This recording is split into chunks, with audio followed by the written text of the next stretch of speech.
Hello friends, let us see today's newspaper, that is 21st of November 2016. First article, it is related to Marrakesh Conference, UN Conference on Climate Change, which was held in Marrakesh. तो इसमें किस किस चीज पे emphasis था, किस चीज पे जोर दिया गया था? ग्रीन हाउस गैसेज पे, इनके एमिशन को लेके इस कॉन्फ्रेंस में बातें हुई थी। और ये कॉन्फ्रेंस है पेरिस एग्रीमेंट के बाद, पेरिस एग्रीमेंट को इम्प्लीमेंट करने के लिए और उससे रिलेटेड टॉक्स के लिए ये कॉन्फ्रेंस थी। ग्रीन हाउस गैसेज कौन कौन सी होती हैं? CO2, ये लगभग 65% के आसपास कवर करती है। फिर नेक्स्ट, ये कहाँ कहाँ से निकलती है? फॉसिल फ्यूल से, इंडस्ट्रियल प्रोसेसेस से, और डिफरेंट डिफरेंट कोल जलाने से, बहुत सारी चीज़ों से CO2 प्रोड्यूस होता है। इवन एग्रीकल्चर से भी CO2 प्रोड्यूस होता है, और एग्रीकल्चर से मीथेन भी प्रोड्यूस होता है। मीथेन सेकेंड गैस है, GHG। नेक्स्ट कि नाइट्रोजन के ऑक्साइड्स NOx, जिसमें N2O, NO2 वगैरह कई सारी होती हैं, नाइट्रोजन के ऑक्साइड्स। देन फ्लोरिनेटेड गैसेज होती हैं। तो ये सारी गैसेज इसमें कौन कौन सी आती हैं?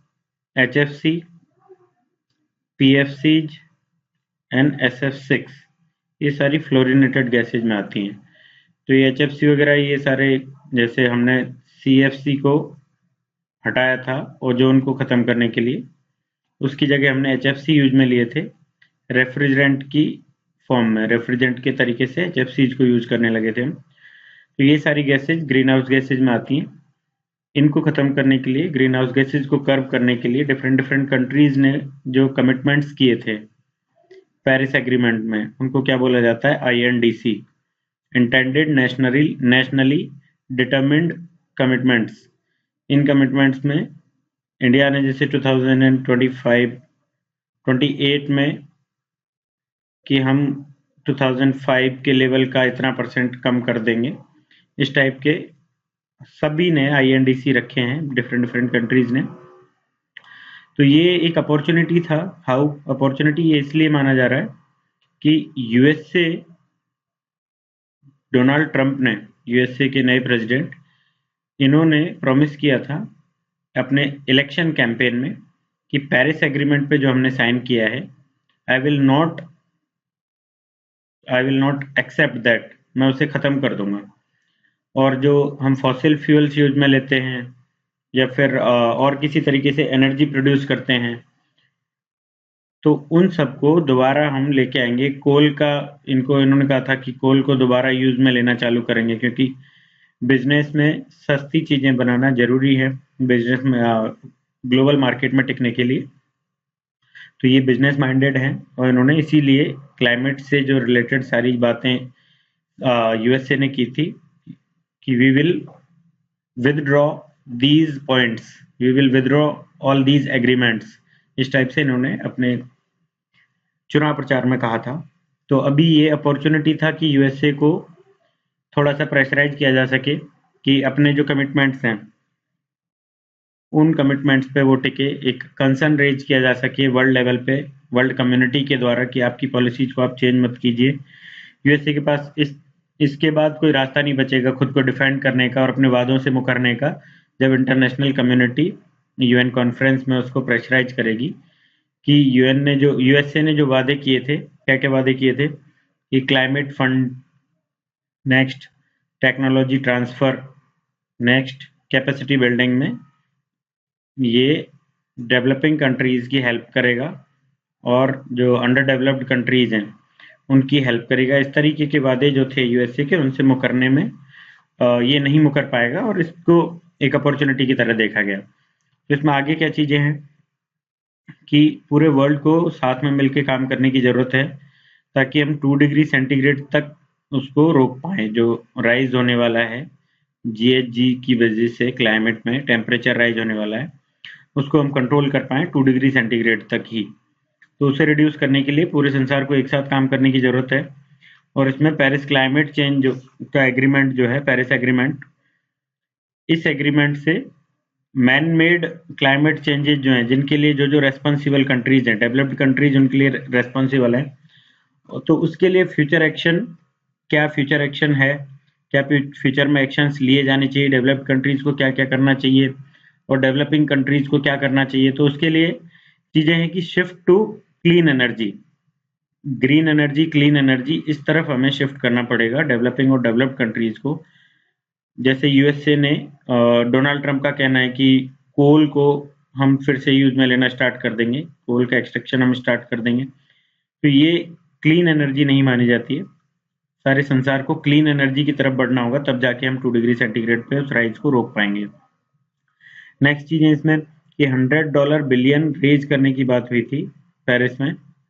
$100 बिलियन पर ईयर, कि ये डेवलप्ड कंट्रीज डेवलपिंग कंट्रीज को और अंडर डेवलप्ड कंट्रीज को $100 बिलियन फाइनेंस की हेल्प करेंगे, और बाकी फिर टेक्नोलॉजी ट्रांसफर और वो सब चीजें भी डेवलप्ड कंट्रीज प्रोवाइड करवाएंगी।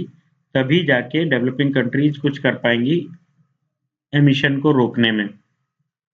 तो जो पॉलिटिकल कमिटमेंट्स किए गए थे, पॉलिटिकल कमिटमेंट्स और रिसोर्स मोबिलाइजेशन, ये दोनों ही क्रूशियल चीजें हैं टारगेट्स को मीट करने के लिए। कौन से टारगेट्स हमने रखे हैं?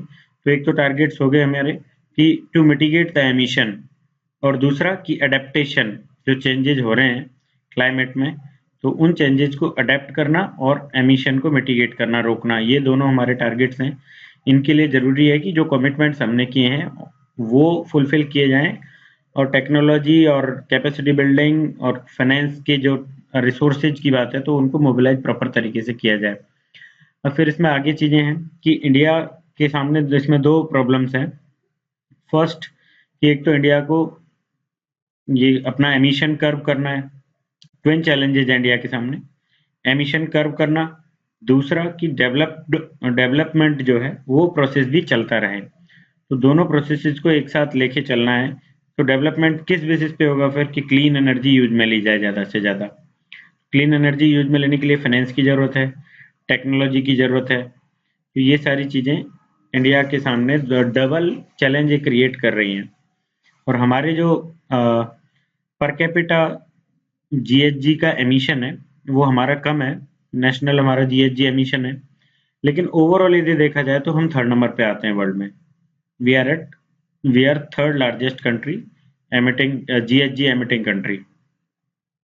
तो अब हम हमेशा से कहते हैं कि पर कैपिटा इसको देखा जाए, हमारी पॉपुलेशन ज़्यादा है, डेवलपमेंट के लिए हमें ज़्यादा ज़रूरत है कि हम एमिशन करें, कार्बन एमिशन हमारा कम नहीं कर सकते।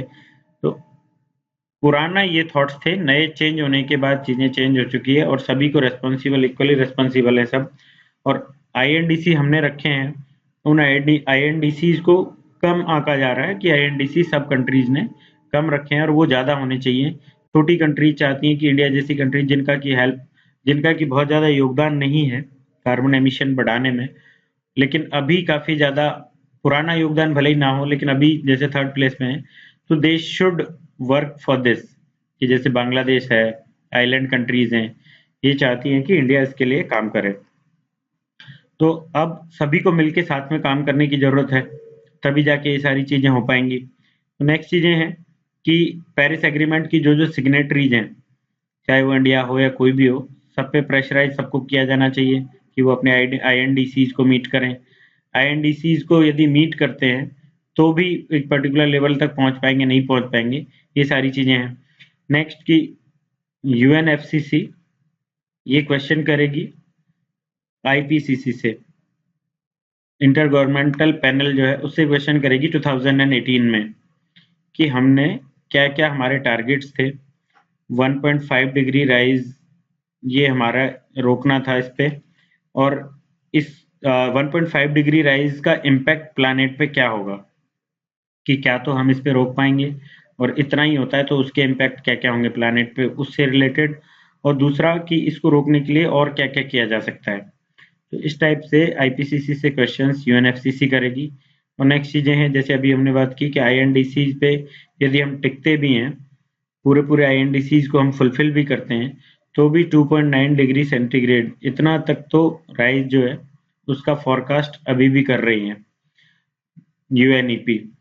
तो सबका मतलब कि आईएनडीसीज कम है, यदि इतना राइज होना है, यूएनईपी का कहना है कि आईएनडीसी मीट करने के बाद पूरा तब भी इतना राइज होना है, दैट मीन्स कि आईएनडीसी इटसेल्फ कम है, आईएनडीसी बढ़ाने की जरूरत है।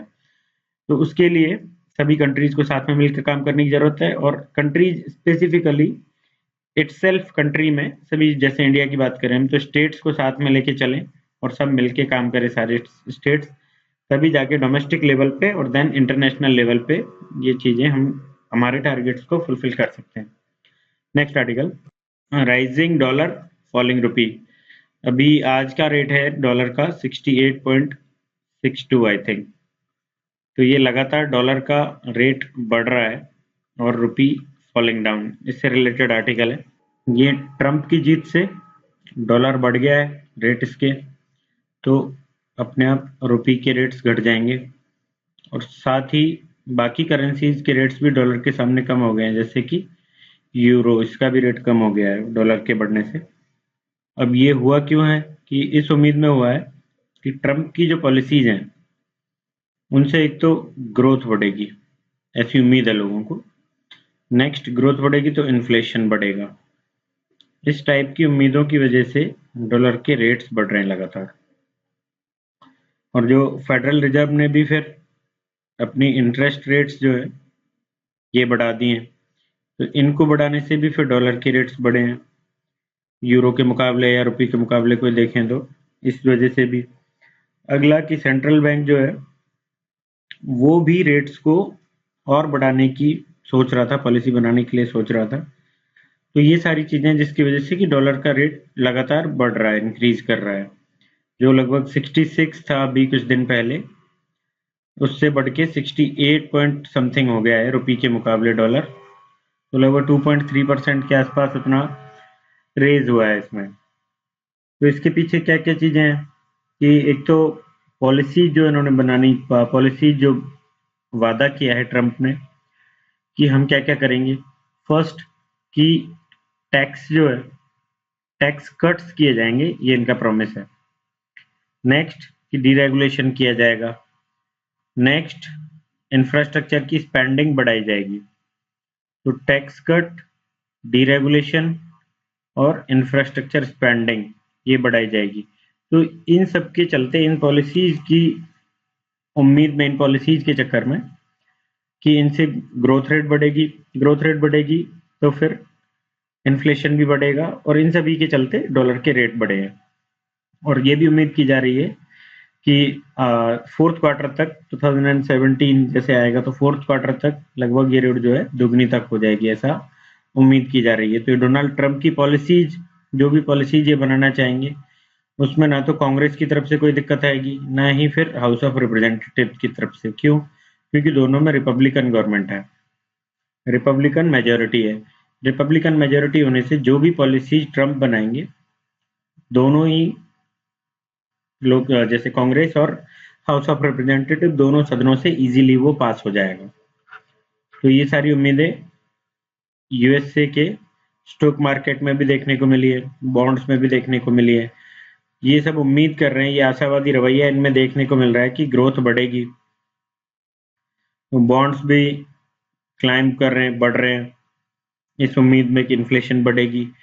इन सभी चीज़ों से देखने को मिल रहा है कि यूएसए में ग्रोथ बढ़ने वाली है।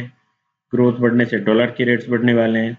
कंट्रीज से फिर डॉलर आके इंटरेस्ट रेट जैसे ही बढ़ाए जाएंगे, यहाँ पे डिफरेंट डिफरेंट कंट्रीज से आके डॉलर्स इन्वेस्टर्स यहाँ पे इन्वेस्ट करेंगे, क्योंकि वहाँ पे उन्हें आउटपुट ज़्यादा मिलने लग जाएगा। तो बाकी कंट्रीज से फिर डॉलर्स एक्सट्रैक्ट होने लग जाएंगे। तो जैसे कि इंडिया के लिए दिया गया है इसमें आगे कि इंडिया से नवंबर में 2.5 बिलियन डॉलर्स, इतना इंडिया से एफआईआई, फॉरेन इंस्टीट्यूशनल इन्वेस्टर्स जो है, उन्होंने डॉलर्स एक्सट्रैक्ट किए हैं नवंबर में, जो कि अक्टूबर के 1.5 बिलियन से 1 बिलियन ज़्यादा है। इस टाइप की चीज़ें बाकी कंट्रीज में भी देखने को मिलेंगी, जैसे जैसे यूएसए के डॉलर की rate, interest rates federal reserve बढ़ाएगा या फिर वहाँ का सेंट्रल बैंक जो है वो इंटरेस्ट रेट्स बढ़ाते हैं, तो ये सब देखने को मिलेगा। इंडिया में इनका कहना है कि ये सब जो हुआ है, ट्रंप की जीत के अलावा एक और रीजन उसमें रहा है, वो है डिमोनेटाइजेशन। 500 और 1000 के नोट का डिमोनेटाइजेशन कर देने की वजह से भी ऐसा हुआ है। तो उसके पीछे इनका क्या कहना है कि क्यों हुआ है कि 500 और 1000 का डिमोनेटाइजेशन कर देने से लिक्विडिटी क्रंच आ गया है, मार्केट में लिक्विडिटी कम हो गई है। लिक्विडिटी कम होने पे क्या होता है, जैसे लिक्विडिटी कम होती है तो और ज़्यादा मनी इंट्रोड्यूस की जाती है, लिक्विडिटी बढ़ाने की कोशिश की जाती है। लिक्विडिटी बढ़ाने की कोशिश की जाने का मतलब है कि बैंक से, जैसे हम दो तीन टूल्स हम यूज में लेते हैं, रिवर्स रेपो और रेपो रेट। ये ऐसे टूल्स हैं जो कब यूज में लिए जाते हैं कि रेपो रेट बढ़ा हो गया, रेपो रेट जैसे ही बढ़ेगा, रिवर्स रेपो, ये 1% का पहले इनमें डिफरेंस रखा जाता था। रिवर्स रेपो क्या होता है कि बैंक्स जब रिजर्व बैंक में अपना पैसा डालते हैं तो उनको कितना परसेंट मिलता है इंटरेस्ट, और रेपो होता है कि बैंक्स को आरबीआई जिस रेट पे लैंड करता है वो रेपो रेट होता है। तो ये पहले 1% रखा जाता था, अभी ये 0.5% कर दिया गया था कुछ दिन पहले। तो जैसे ही इंटरेस्ट रेट्स बढ़ते हैं तो रिवर्स रेपो मीन्स की बैंक्स अपना पैसा वहां जमा करने लग जाएंगे आरबीआई में, रेट्स बढ़ने से। क्यों? क्योंकि उनको वहीं से आउटपुट ज़्यादा मिलने लग जाएगा। लेकिन अब कंडीशन क्या है कि लिक्विडिटी क्रंच हो रहा है। तो लिक्विडिटी क्रंच होने से लिक्विडिटी इंट्रोड्यूस करवाई जानी है कंट्री में कि ज़्यादा से ज़्यादा करेंसी उतारी जाए। ज़्यादा से ज़्यादा करेंसी उतारने के लिए क्या किया जाएगा, रेट्स को डाउन किया जाएगा। रेट्स डाउन करने से क्या फ़ायदा है कि रेट्स जैसे ही डाउन किए जाएंगे, बैंक्स अपना पैसा आरबीआई से बाहर निकालेंगे। आरबीआई से बाहर निकाल के फिर वो बाहर लोगों में पैसा डिस्ट्रीब्यूट करेंगे, तो वहाँ भी रेट्स अपने आप डाउन हो जाएंगे, इंटरेस्ट रेट्स। यहाँ से इन्होंने निकाला और यहाँ लैंड किया, तो इंटरेस्ट रेट्स ओवरऑल जैसे ये डाउन होंगे, तो इसके डाउन होने से भी फिर डॉलर पे और डॉलर बढ़ेगा, डॉलर की रेट बढ़ेगी। जैसे जैसे मनी ज़्यादा इंट्रोड्यूस की जाएगी तो डॉलर के रेट्स और बढ़ेंगे और रुपए की कीमत और डाउन होती जाएगी। तो ये सारी चीज़ें कोरिलेटेड हैं एक दूसरे से। तो रुपया जो है और लेस अट्रैक्टिव होता जाएगा, जैसे जैसे बढ़ता जाएगा लेस अट्रैक्टिव होता जाएगा लोगों के लिए, इन्वेस्टर्स के लिए। क्यों? क्योंकि उनको इंटरेस्ट रेट के लिए जो इन्वेस्ट करते हैं, इंटरेस्ट रेट्स जब घट जाएंगे तो एफआईआई अपना रुपया लेके, अपना डॉलर्स लेके निकलेंगे, क्योंकि रुपए में फ़ायदा हो नहीं रहा है यहाँ इन्वेस्ट करने का, डॉलर्स के इंटरेस्ट रेट्स वहाँ पे बढ़ रहे हैं तो वहाँ ज़्यादा फ़ायदा है, इसलिए यूएसए में जाके लोग इन्वेस्ट करेंगे इंडिया से और ज़्यादा से ज़्यादा पैसा निकलता जाएगा। और इससे ये भी उम्मीद की जा रही है कि जीडीपी रेट जो है वो शार्पली और डिक्लाइन करेगी। तो इस टाइप से भी चीज़ें उम्मीद कर रहे हैं लोग। नेक्स्ट चीज़ें कि ये सारी चीज़ें बदलने से, रुपए की रेट कम होने से जो ओवरसीज इन्वेस्टर्स हैं वो रुपए में असेट्स में, रुपी असेट्स में और कम इन्वेस्ट करेंगे। तो हमारे सामने फिर क्या क्या प्रॉब्लम्स हो जाएंगी, पॉलिसी मेकर्स के सामने क्या चीज़ें, दिक्कतें खड़ी हो जाएंगी। तो वो सारी चीज़ें हैं कि एक तो मॉनेटरी पॉलिसी कमेटी को इस टाइप से काम करना पड़ेगा, इनको टारगेट्स अपने ऐसे सेट करने पड़ेंगे। दिसंबर 7 को इसकी मीट होने वाली है, उससे पहले फेडरल ओपन मार्केट कमेटी जो है वो अपनी रेट्स डिसाइड करेगा।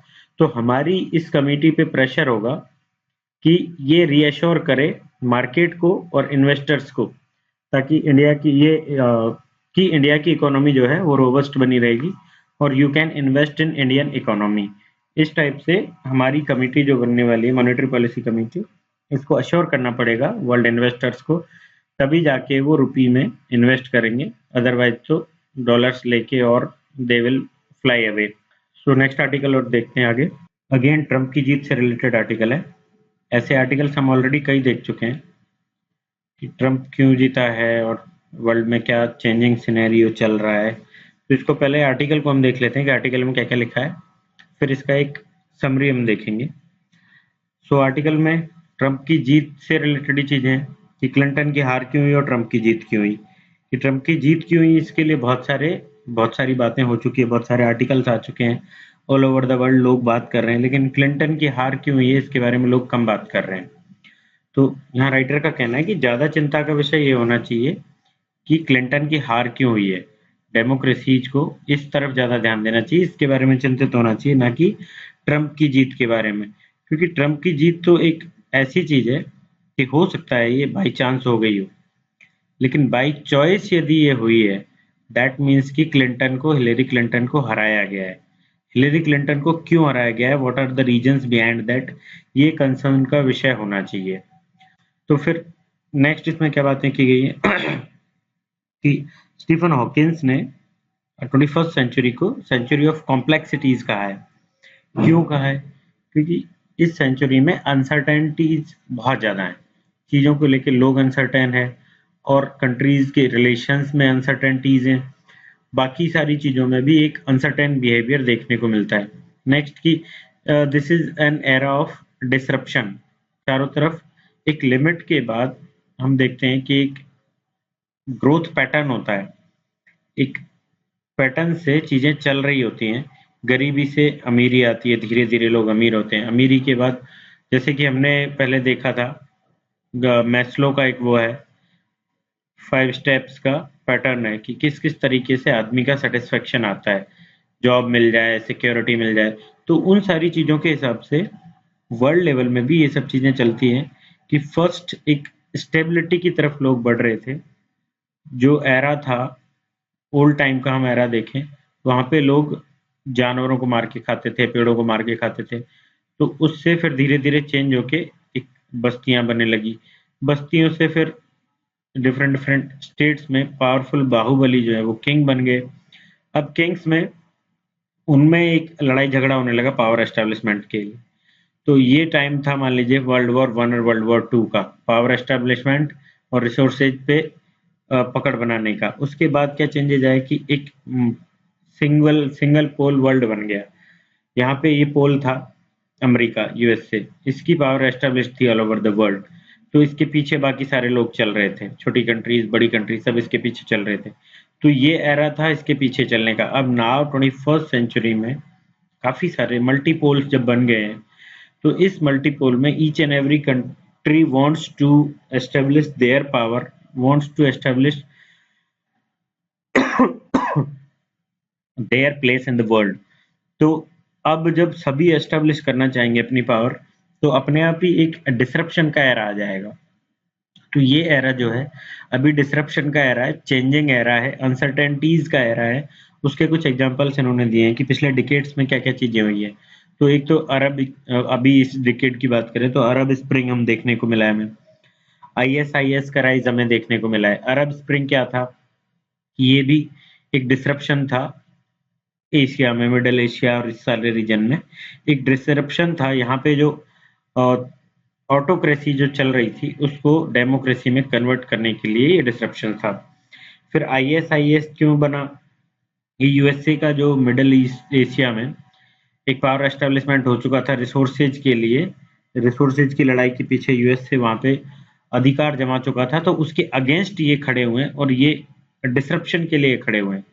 तो अगेन ये चीज वही शो करती है। देन रिफ्यूजी क्राइसिस हुए, आईएसआईएस पे अटैक और ये सब अफगानिस्तान एंड ऑल सब में जो हुआ है, यमन में, सीरिया में, इससे रिफ्यूजी क्राइसिस आए। अब रिफ्यूजीज को एक्सेप्ट करने से लोगों ने मना कर दिया।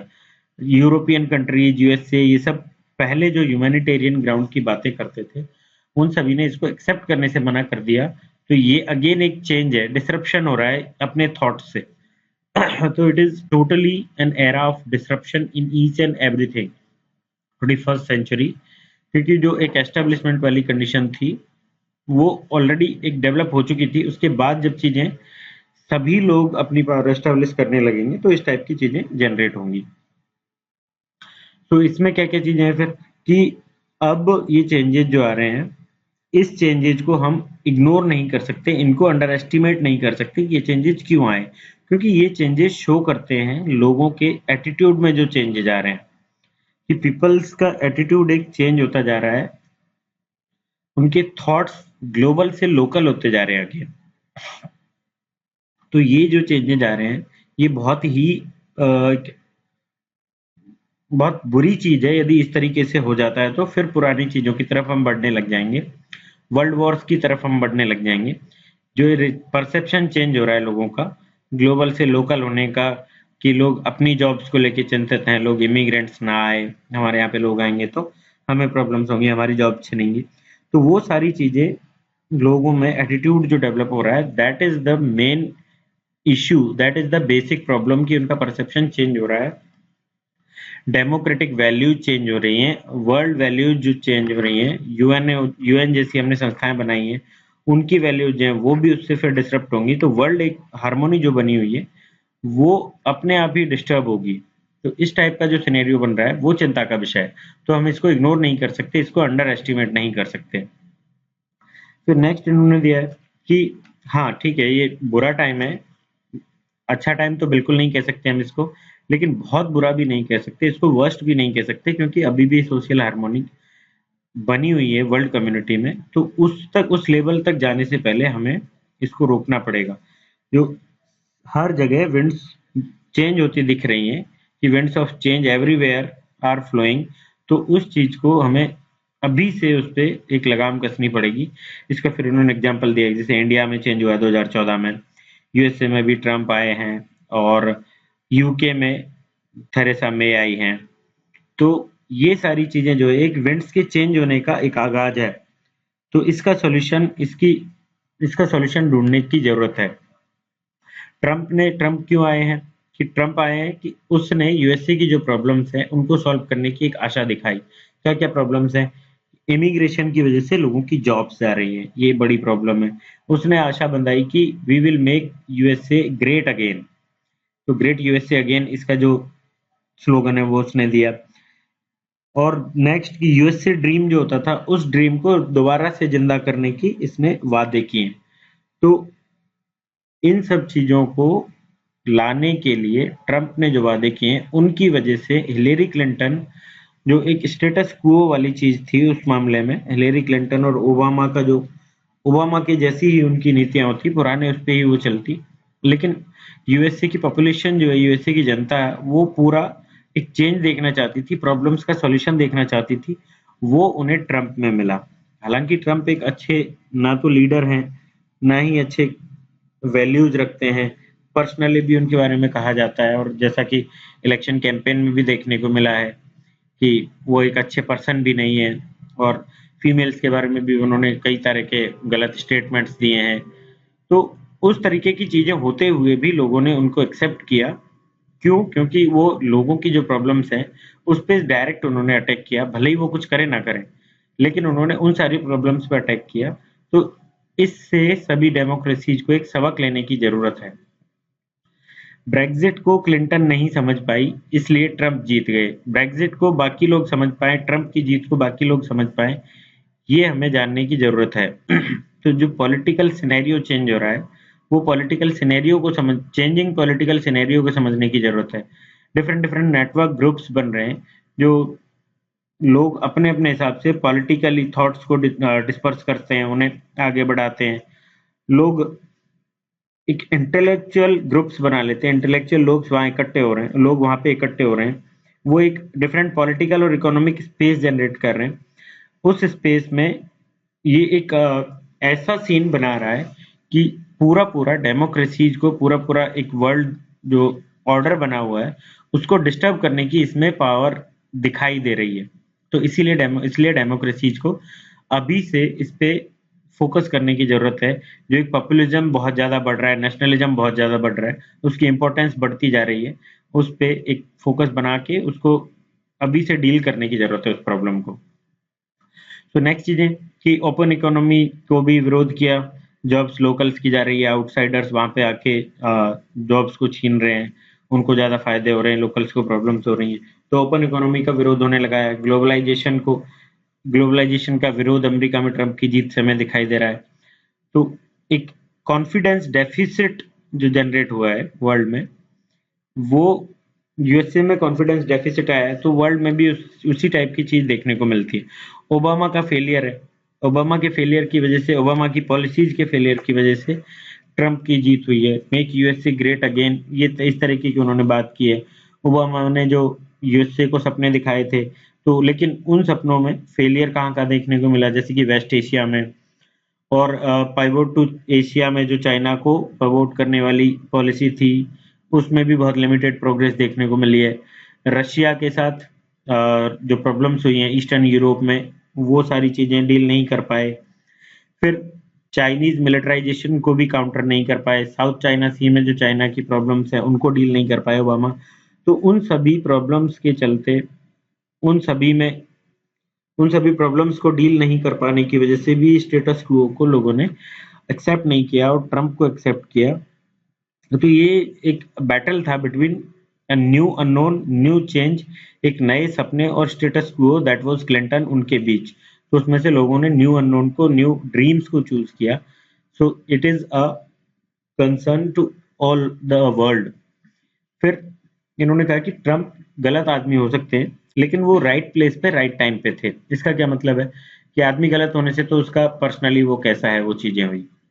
राइट टाइम और राइट प्लेस का मतलब क्या हुआ? राइट टाइम तो ये था कि यूएसए में कंसर्न्स बहुत ज्यादा हैं जॉब्स को लेके, इमिग्रेंट्स को लेके। तो इस टाइम पे उन्होंने जो बातें की दैट वाज राइट टाइम।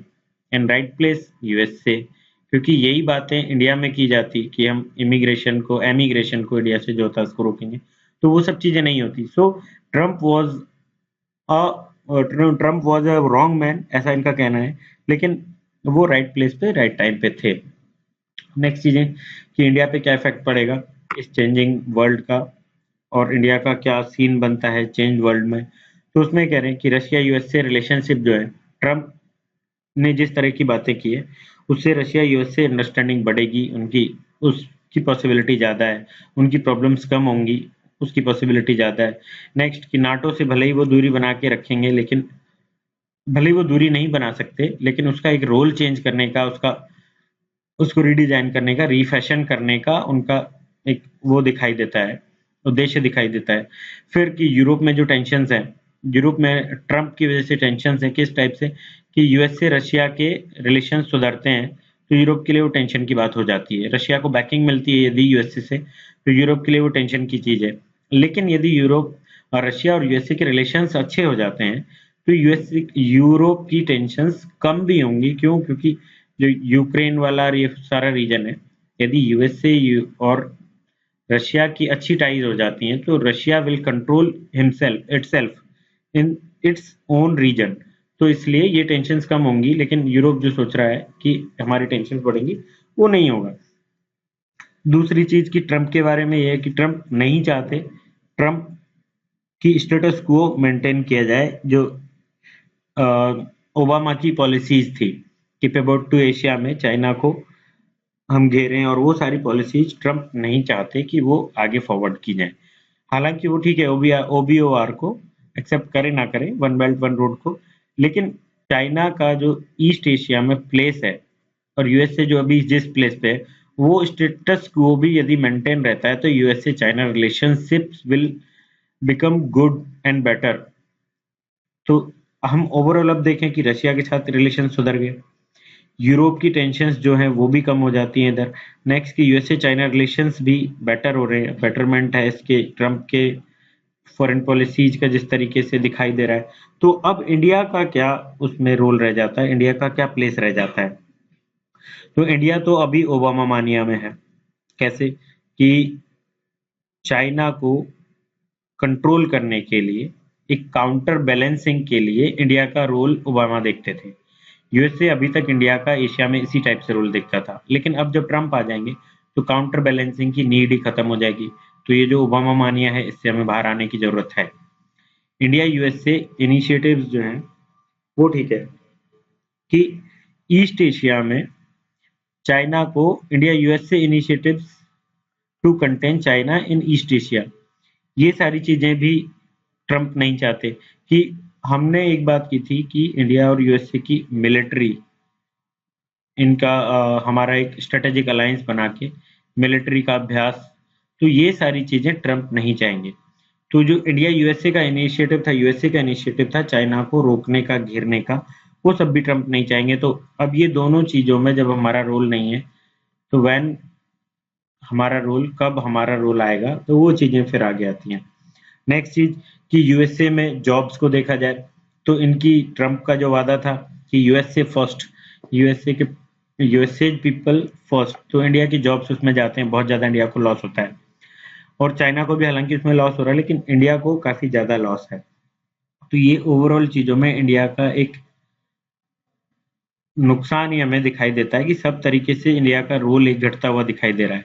तो अब नाउ किस तरीके से ट्रंप इंडिया और यूएसए के रिलेशंस बनाते हैं, इस पे 21st सेंचुरी का नेक्स्ट जो भी पॉलिसीज होंगी, जो भी सिनेरियो होगा, वो इंडिया यूएसए रिलेशंस से डिफाइन होगा आगे। क्योंकि ओवरऑल हमने देखा उसमें इंडिया की एक क्रूशियल पॉइंट इंडिया आ रहा है, क्रूशियल कंट्री बन रहा है, क्रिटिकल एक रिलेशंस इसके क्रिटिकली डिजाइंड होंगे। तो इसके रोल से डिफाइन होगा कि 21st सेंचुरी में क्या चेंजेस आएंगे। नेक्स्ट, एफआरबीएम एक्ट को रीलुक करने के लिए कमेटी बनाई गई थी। 2016 की बजट स्पीच में हमारे ऑनरेबल फाइनेंस मिनिस्टर ने एक कमेटी बनाई थी, तो उससे रिलेटेड आर्टिकल है, उसकी अभी रिपोर्ट आने वाली है इसी मंथ के एंड में। तो यहाँ राइटर का अपना एक व्यू है कि क्या क्या उस चीज में होना चाहिए, जो भी रिपोर्ट आएगी कमेटी की, और जो चेंजेस एफआरबीएम में किए जाने चाहिए उसमें क्या क्या चीजें इंक्लूड हो। इस चीज के लिए इन्होंने अपने व्यूज रखे हैं कि अभी कंडीशंस काफी चेंज हो चुकी हैं। पहले की कंडीशन क्या थी कि 2008 से पहले तक हमारा लगातार फिस्कल डेफिसिट बढ़ा था, 2003 तक लगातार बढ़ रहा था। तो उस कंडीशन में हमने एफआरबीएम एक्ट बनाया, और एफआरबीएम एक्ट के थ्रू हम इसको कि कंट्रोल करेंगे हम इसे फिस्कल डेफिसिट को एक पर्टिकुलर लिमिट तक, जैसे कि यहाँ दिया है पहले 5.77% था, उसको 3% पर लाने की हमने बात की थी। तो 2003 में जब ये बना था उसके बाद से चीजें हुई हैं। फिर 2008 में मंदी की कंडीशन आ गई, रिसेशन 2008 में आया, तो यहाँ पे अब गवर्नमेंट को अपने आप अपनी स्पेंडिंग्स बढ़ानी पड़ी। जैसे कि मनरेगा चलाया गया, मनरेगा के चलाने से लोगों के हाथ में पैसे पहुंचे, मुद्रा पहुंची, तो उससे लोगों की परचेजिंग पावर बढ़ी, परचेजिंग पावर बढ़ने से फिर लोगों ने खरीदारी की, खरीदारी से बाकी मैन्युफैक्चरिंग सेक्टर हो गया, सर्विस सेक्टर हो गया, ये भी लगातार काम करते रहे। तो एक परचेजिंग पावर बढ़ने से लगातार परचेजिंग बढ़ती है, परचेजिंग बढ़ने से मैन्युफैक्चरिंग भी लगातार चलेगी, सर्विस सेक्टर भी लगातार चलेगा, तो इकोनॉमी का एक रोटेशन बना रहता है। तो इसके लिए 2008 में जो रिसेशन आया था उस टाइम पे गवर्नमेंट ने अपने टारगेट्स को ढीला कर दिया था, छोड़ दिया था कि अभी जो टारगेट्स हमने बनाए हैं उनको प्राप्त करने की बजाय हम रिसेशन पे फोकस करें।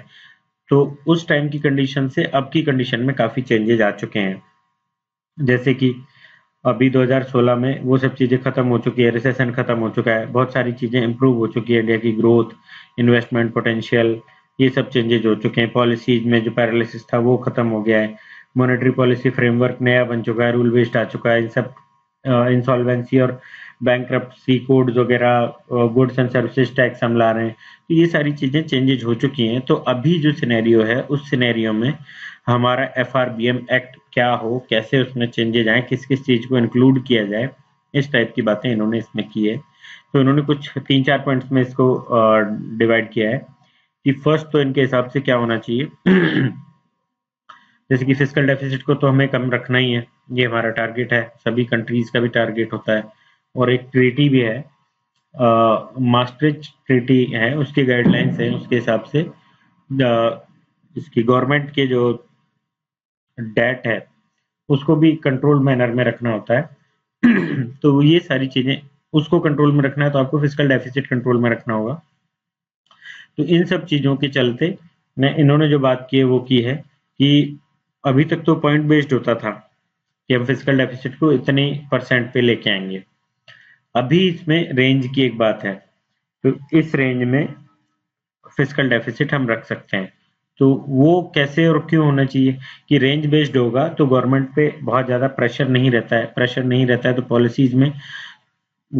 पॉलिसीज में थोड़ा फ्लेक्सिबिलिटी हम रख सकते हैं, और इन्वेस्टर्स को भी फिर फ्लेक्सिबल पॉलिसीज यदि स्टेबल हो तो इन्वेस्टर्स भी कंट्री में इन्वेस्ट ज्यादा करते हैं। तो रेंज बेस्ड इसलिए ठीक रहता है, रेंज बेस्ड टारगेट रखना। नेक्स्ट, इन्होंने जो बात की है कि फिस्कल डेफिसिट के टारगेट जो है वो एक एप्रोप्रिएट टारगेट्स होने चाहिए, कि we should define appropriate targets, appropriate fiscal deficit targets, जिसमें कि सस्टेनेबल फिस्कल डेफिसिट ये होना चाहिए हमारा कि सप्लाई ऑफ फंड्स प्रॉपर होता रहे, सबको चीजें मिलती रहें, एक प्रोसेस ऐसा बने कि जहां पे फंड्स की जरूरत है वहां फंड्स मिले और दूसरी जगह से भी वो कट डाउन ना हो। तो उस टाइप का एक एप्रोप्रिएट फिस्कल डेफिसिट टारगेट्स होने चाहिए कि सब जगह फंड्स मिलते रहें और डेवलपमेंट भी उससे हिंडर ना हो। तो तो प्राइवेट सेक्टर को भी मिले, हाउस होल्ड की, जैसे प्राइवेट सेक्टर से कितना कितना क्या आ सकता है, प्राइवेट सेक्टर को कितना दिया जा सकता है, कहाँ से हम इन्वेस्टमेंट के लिए पैसा ला सकते हैं, फंड्स कहाँ से जुगाड़ सकते हैं। जैसे इंडिया में जैसे हाउस होल्ड सेविंग्स काफ़ी होती हैं, तो उससे या बाकी और सेक्टर्स से कहाँ कॉर्पोरेट सेक्टर में कितना क्या फंड्स दिए जा सकते हैं, लिए जा सकते हैं, कहाँ से टैक्सेस कलेक्ट किए जा सकते हैं। तो वो सारी चीज़ों का एक एप्रोप्रिएट टारगेट्स उनके होने चाहिए। नेक्स्ट कि रूल बेस्ड होनी चाहिए चीज़ें, कि गाइडिंग एक प्रिंसिपल्स होने चाहिए रूल बेस्ड। तो वो रूल बेस्ड होने से जो एक माहौल बनता है स्टेबिलिटी का, जैसे पैरालिसिस, पॉलिसी पैरालिसिस की हम बार-बार बात करते हैं, तो उसमें यही था कि पॉलिसीज़ हमारी प्रॉपर तरीके से स्टेबल नहीं थी। तो पॉलिसीज़ को फिर उनकी क्रेडिबिलिटी भी कम हो जाती है ऐसी कंडीशन में। तो रूल बेस्ड गाइडिंग प्रिंसिपल्स हों, तो उस चीज़ से पॉलिसीज़ की क्रेडिबिलिटी बढ़ती है। और फिर रूल बेस्ड होने से फिर गवर्नमेंट को अपने डेट वगैरह भी जिस लेवल पे रखने हैं वो रूल बेस्ड कर दिए जाएं। जैसे कि इन्होंने कुछ डाटा दिया है कि 60% के आसपास आप रख सकते हो, कोई दिक्कत नहीं है उस ट्रीटी की, जिससे हमने बात की अभी कि मास्टर ट्रीटी की जो गाइडलाइंस है उसके हिसाब से करंटली इंडिया का 67.2% है, लेकिन उतने लेवल तक हम रख सकते हैं।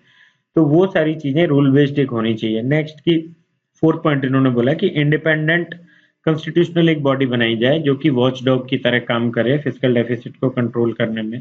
कहाँ किस तरीके की प्रॉब्लम्स जनरेट हो रही हैं उनको पहले से ही उनकी एक स्टडी उसकी चलती रहे तो उसको कंट्रोल किया जा सकता है, और बहुत बुरी कंडीशन जनरेट होने से पहले डेफिसिट को रोक के और फिर डेवलपमेंट को कंट्रोल मैनर में चलाया जा सकता है। तो ये सारी बातें इन्होंने की कि उस कमेटी को जो हमने बनाई है एफआरबीएम एक्ट को रीलुक करने के लिए, तो उसका रिव्यू करने के लिए, तो उस कमेटी को ये सारी चीजें ध्यान में रखनी चाहिए। और साथ ही फिर उन्होंने ट्विन डेफिसिट की भी बात की है कि फिजिकल डेफिसिट और करंट अकाउंट डेफिसिट एक साथ, जैसे अभी हमारा करंट अकाउंट डेफिसिट भी चलता है, फिजिकल डेफिसिट भी है, तो ये दोनों चीजें एक साथ चलती है। तो एफआरबीएम 2.0 में जो नया हम एफआरबीएम बनाते हैं उसमें इस चीज को भी हमें इस चीज पे भी हमें फोकस करने की जरूरत है, इस चीज को भी हमें एड्रेस करने की जरूरत है। सो ये ऑलरेडी फिजिकल डेफिसिट और एफआरबीएम एक्ट से रिलेटेड क्वेश्चन मेंस में भी पूछा जा चुका है, प्रीलिम्स में भी आ चुका है, लेकिन फिर भी इस कमेटी की रिपोर्ट आने वाली है तो हो सकता है फिर से कोई क्वेश्चन घुमा फिरा के पूछा जाए। तो ये 3-4 पॉइंट्स इन्होंने दिए।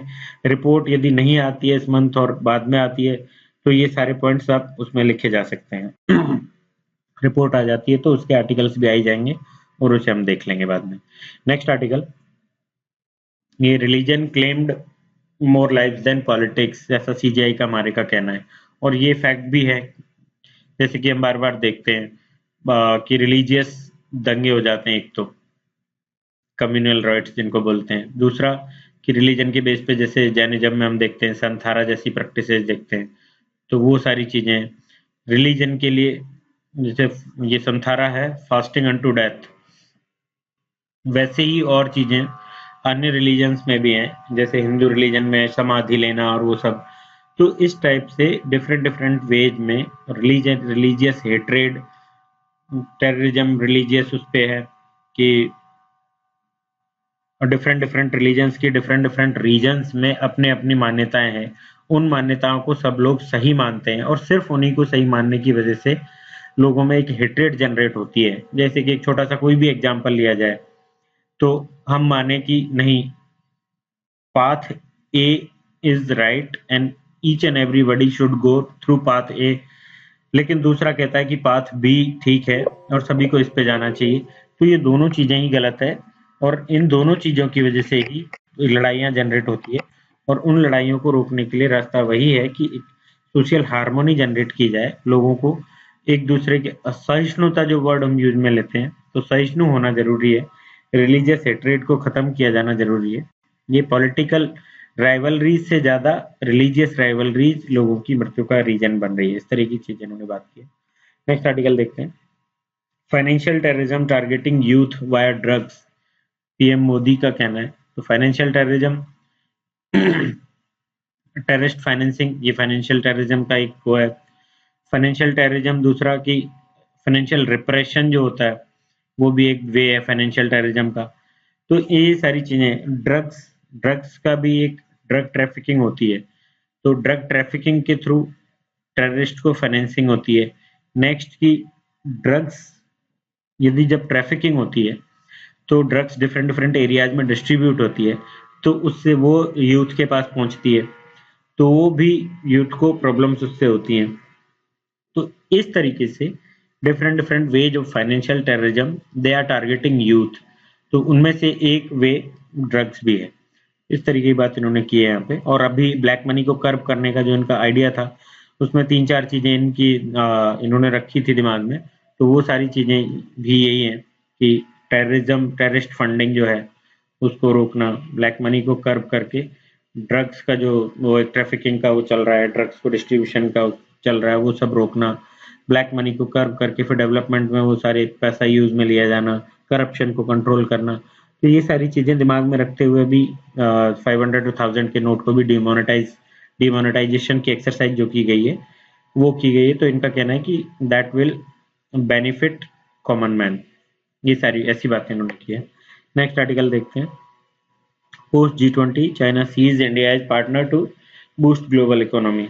हाल ही में G20 की समिट हुई है, तो G20 की समिट में चाइना ने इस चीज पे फोकस किया है, इस चीज को पॉइंट आउट किया है कि ग्लोबल इकोनॉमीज में ग्लोबल साउथ, एमर्जिंग कंट्रीज, इनका वर्ल्ड इकोनॉमी में एक बड़ा रोल होना चाहिए और इसमें इंडिया और चाइना का बड़ा रोल होना चाहिए। इस तरीके की बात उसने की है। इंडिया को ग्लोबल पार्टनर की तरह वो चाइना देखता है। चाइना में अभी वहाँ की उनकी सीपीआई सीपीसी जो है, कम्युनिस्ट पार्टी ऑफ चाइना, उसकी मीटिंग हुई थी। तो उसमें भी डिफरेंट डिफरेंट स्पीकर्स ने ये बात की है कि वेस्टर्न इकोनॉमी जो है उन्होंने अवॉइड किया है स्ट्रक्चरल रिफॉर्म्स को, क्योंकि नेसेसरी थे ग्लोबल इकोनॉमी को रिवाइव करने के लिए। तो इस सिनेरियो में अब हमारी जिम्मेदारी है या फिर हमारा एक बड़ा रोल होना चाहिए किसका, साउथ का। नॉर्थ साउथ एक डिवाइड की जो हम बात करते हैं, तो नॉर्थ साउथ डिवाइड में नॉर्थ ने हमेशा, डेवलप्ड इकोनॉमीज ने हमेशा, वेस्टर्न इकोनॉमीज ने हमेशा एक डिस्क्रिमिनेशन रखा है। तो उस सिनेरियो को चेंज करने के लिए न्यू दिल्ली और बीजिंग मिलके दोनों को क्लोजर टाइज हो इनकी, और फिर साउथ की कंट्रीज, ग्लोबल साउथ जो है और एमर्जिंग कंट्रीज साथ में मिलके ग्लोबल इकोनॉमी के लिए काम करे। इस टाइप का चाइना का वो है इसमें। नेक्स्ट देखते हैं हम। RBI proposes Islamic window. तो इसमें बैंक्स में क्या है कि इस्लाम में एक वो माना जाता है, एक रिलीजियस उनका वो है कि ब्याज लेना, इंटरेस्ट लेना, ये गलत माना जाता है इस्लाम में, ये हराम है। तो उस चीज के लिए ये है इस्लामिक विंडो बैंक में। बहुत ज्यादा काम का नहीं है खैर, लेकिन फिर भी एक इनिशिएटिव है और ये रिलीजियस हार्मोनी डेवलप करने के लिए भी है। ये हमारा जो सेक्युलरिज्म है, तो हमारा सेक्युलरिज्म है कि हम ईच एंड एवरी रिलीजन, सबको हम पहचानते हैं और सभी को हम इक्वल ट्रीट करते हुए, गवर्नमेंट आई मीन टू से कि स्टेट इक्वली सबको ट्रीट करेगा, ऐसा हमारा सेक्युलरिज्म है। Which is different from western countries secularism, जिसमें कि वो रिलीजन को पहचानते ही नहीं है, कि religion is totally different from state, there are no relations between state and religion. इस टाइप का वहाँ का सेक्युलरिज्म है वेस्ट का। तो हमारा जो सेक्युलरिज्म है उसमें ये आरबीआई के द्वारा ये काम करना, ये भी हमारे स्टेट की एक सेक्युलर इमेज को डेवलप करता है, सेक्युलर इमेज को और मेंटेन करता है। नेक्स्ट आर्टिकल, ये लॉर्ड कर्जन पे एक मूवी है, उससे रिलेटेड है। तो ये ऐसे कोई डायरेक्ट काम का नहीं है, लेकिन लॉर्ड कर्जन के बारे में पढ़ लिया जाए तो बेटर है। क्यों? क्योंकि जब तार बंद हुआ था तो ये किसने चलाया था? 1857 में लॉर्ड डलहौजी हुआ करते थे। तो डलहौजी ने तार चलाया था। तार जब बंद हुआ था तो उस टाइम पे डलहौजी के सारे वर्क्स पूछ लिए गए थे, ऐसा यूपीएससी ने कोरिलेट करके पूछा था। तो अभी इन पे मूवी आई है, तो हो सकता है कि इससे रिलेटेड कोई क्वेश्चन बने, लॉर्ड डलहौजी से रिलेटेड। तो इसलिए डलहौजी के बारे में थोड़ा पढ़ लेना एक बार, सॉरी लॉर्ड कर्जन के बारे में थोड़ा एक बार पढ़ लेना, जो भी हमारे मॉडर्न इंडिया की बुक्स में आपको आराम से मिल जाएगा। नेक्स्ट आर्टिकल देखते हैं।